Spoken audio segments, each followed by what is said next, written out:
Glutamato monossódico é mesmo o vilão da dieta? Muita gente fala do glutamato como se ele fosse um problema. Então aqui eu vou explicar algumas questões ligadas ali a essas alterações que o glutamato, como neurotransmissor, pode fazer no nosso cérebro. Primeira coisa, o que é o glutamato? Ele é um neurotransmissor? É um neurotransmissor. Mas é também um aminoácido. É um aminoácido que o nosso próprio corpo produz, por isso que ele é um aminoácido nutricionalmente não essencial. Inclusive, ele é produzido também a partir da glutamina. Temos uma enzima ali, faz uma alteração na glutamina produzindo o glutamato. E também é um neurotransmissor, que é um aminoácido que a gente ingere bastante pela dieta. Tanto a glutamina quanto o glutamato são muito comuns na nossa dieta. Mesmo uma dieta normoproteica, a gente já ingere o suficiente. Lembrando que o nosso corpo também produz. Aqui, o que a gente vai ter? O glutamato, o nosso organismo, vai participar de várias questões muito importantes, como a própria formação da glutamina, formação de energia. Ele entra no ciclo de Krebs ali, faz ATP através de um cara chamado alfa-cetoglutarato. E essa glutamina também vai servir como energia para diversas células intestinais, sistema imune, diminuição dos valores de amônia no nosso corpo, que eleva ali para o fígado para fazer ureia. E no nosso cérebro, o que vai acontecer? O glutamato, ele é um neurotransmissor mais abundante que temos no cérebro. Quando a gente vai avaliar a função dele, ele é um neurotransmissor que é predominantemente excitatório. E isso ajuda o pessoal, né, fortalece esse medo de que, olha,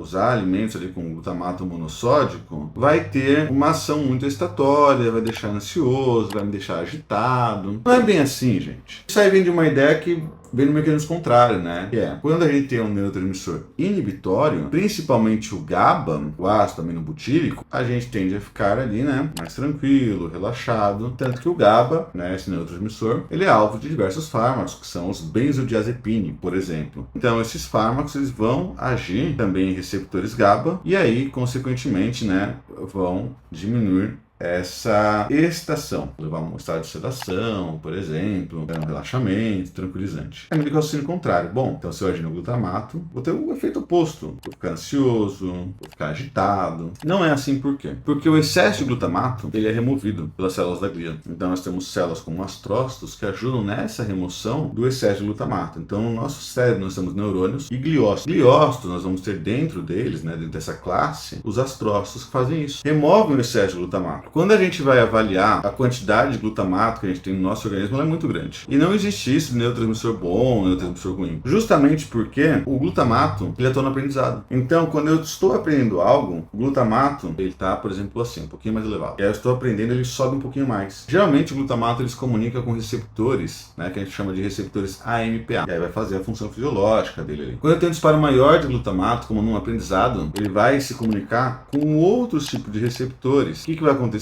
Eu tenho uma quantidade de glutamato X comunicando no MPA, agora não, agora tem uma quantidade de Y. E aí essa quantidade a mais vai se comunicar com o receptor que a gente chama de NMDA. E aí fortalece o processo de aprendizagem. Isso não é bom nem ruim também. Quando eu penso em aprendizagem, eu falo na verdade de estou aprendendo algo, pode ser inclusive aversivo. Não é que estou pegando um livro aqui e estou lendo apenas, né? Estou aprendendo, sei lá, fiquei preso no elevador. Estou aprendendo que entrar no elevador é problemático. Então não entendo a aprendizagem como algo positivo no sentido de maior cognição frente ali, né, a uma inteligência, a um conhecimento prático.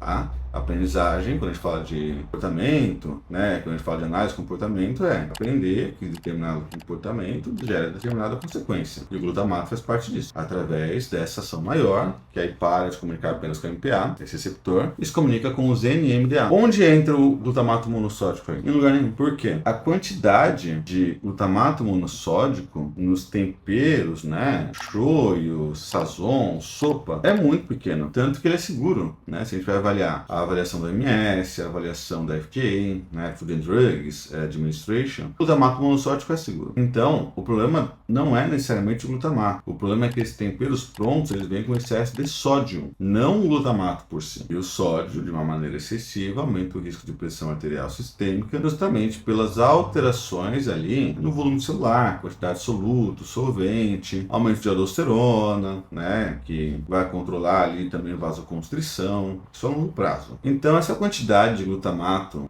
nos temperos, né, glutamato ali dentro do conjunto glutamato monossódico é muito pequenininho, não muda essa questão estatória no organismo. Então muitas pessoas podem relatar que, mas quando eu como álcool com glutamato monossódico eu tenho dor de cabeça, letargia, cansaço. Pode acontecer sim, não pelo glutamato, mas pelo excesso de sódio, porque vem uma refeição mais pesada de repente, uma refeição ali não tão saudável. Então pode acontecer, mas não é pelo glutamato. Alimentos proteicos têm muito mais glutamato e glutamina. Não necessariamente você vai relatar os mesmos efeitos. O maior cuidado aqui é, na verdade, pelo excesso de sódio, não pelo glutamato, porque ele não vai agir como neurotransmissor. Se fosse assim, seria muito problemático quando a gente saísse de um churrasco, por exemplo, de um rodízio de carne, né? Porque a gente consome bastante glutamato, glutamina também nesses alimentos, nessas refeições. Então, ainda bem, nosso corpo controla muito bem isso, faz essa remoção de glutamato, direciona um excesso de aminoácidos, não apenas para formar ou agir como neurotransmissores, mas também em todo o nosso organismo, para fazer síntese proteica, fazer base para DNA, fazer energia e tudo mais. Então, não é simplesmente assim, consumir glutamato, vou fazer glutamato no meu cérebro, vou ter ansiedade, agitação, tontura. Não funciona assim. Ainda bem. Espero que tenha ficado claro esse vídeo. Não estou falando para você se encher de shoyu, apenas que o glutamato por si na dieta não é o problema. Na Human Behavior tem algumas aulas sobre isso, inclusive também sobre neurociência. Temos bastante conteúdo lá, então clique no link abaixo. Conheçam a plataforma mais completa de neurociência que temos aqui no Brasil e com bastante material de apoio. Muito obrigado. Até nosso próximo vídeo.